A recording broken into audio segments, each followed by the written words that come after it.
Well, hey guys, thanks for joining me today. I don't know what you got going on your holiday weekend, but I hope it's some great plans with family and friends, and that's what I'm doing here, just doing some grilling with some people and hanging out.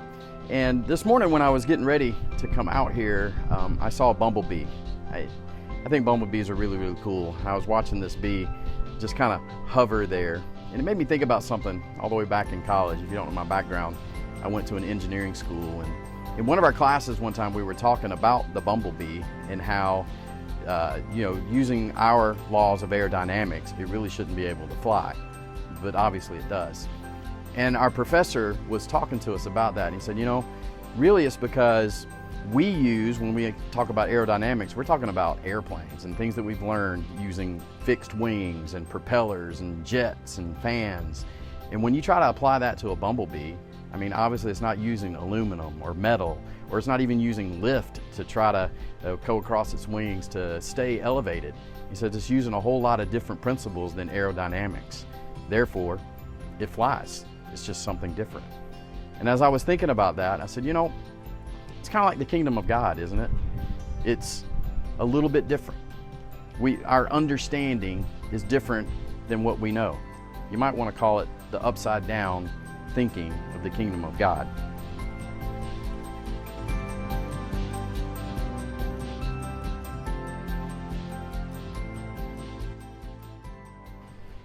Jesus talked a lot about the upside down kingdom of God, and he would say things like, you've heard it said, but I'm telling you.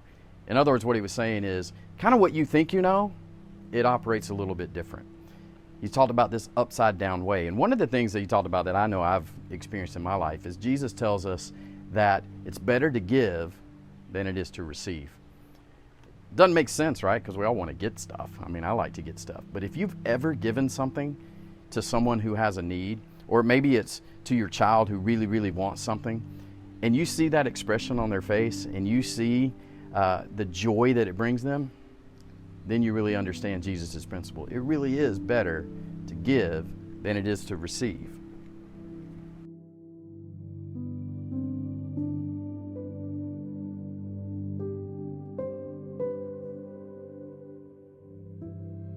So this weekend, as we're celebrating July 4th and Independence Day, as we celebrate it, how did we get here, right? It is an independence. We fought for our freedom, and when we became independent, we became free. And there's a lot of truth in that, and there's some good.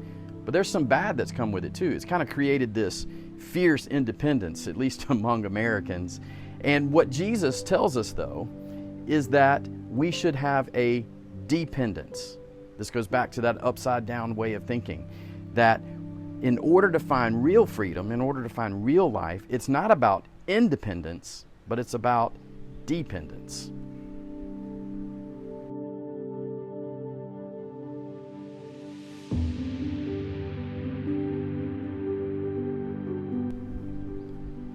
So he tells us in John chapter 15, he says, I am the vine and you are the branches.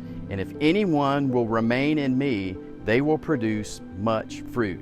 But apart from me, you can do nothing. And what basically Jesus is saying is, you, in order to accomplish something great, need to be dependent on me. And I get it, that runs contrary to just about everything that we've been taught and how we've been raised, to be dependent on anyone, right? We're told to strike out on our own. We're taught to go your own way, do your thing, build up your own source of security. But what Jesus is saying is, you can try to do all that, and it's not going to produce the fruit that you want. If you really want to produce good fruit that is good for you, he's saying you need to be in me, dependent on me, like a branch is to a vine.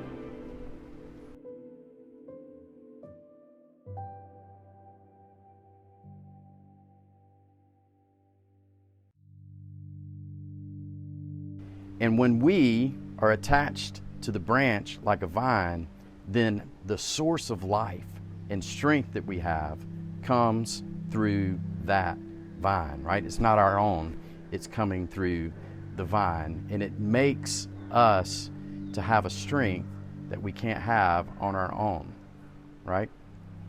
And this I think it's really tough for those who are fiercely independent, and I'm one of them, right? It's tough to be reliant on someone outside of yourself. It's tough to be reliant on someone financially or someone to work things out, to help make decisions other than yourself. I get it. That's tough, but this is what Jesus says. This is where you produce much fruit. This is where life is found.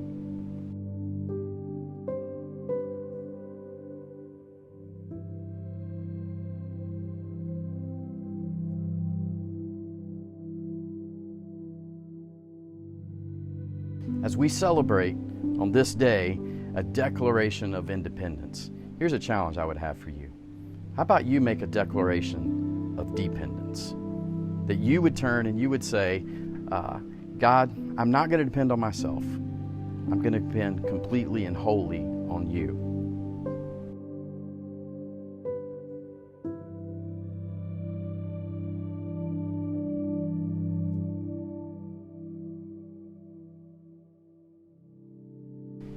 Because the truth of it is, guys, until we come to realize that on our own effort, everything that we try is just never going to bring the satisfaction that we want, we're going to keep running into a wall over and over again. So, spend some time this weekend. Spend a little time with Jesus.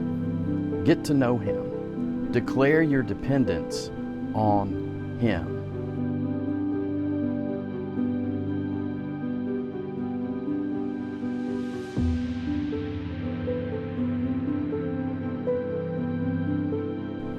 And in so doing, may you be like the bumblebee and defy logic. May you fly even though it doesn't look like you should be flying. May you be dependent when it looks like you should be independent. God bless you guys. We'll see you next week.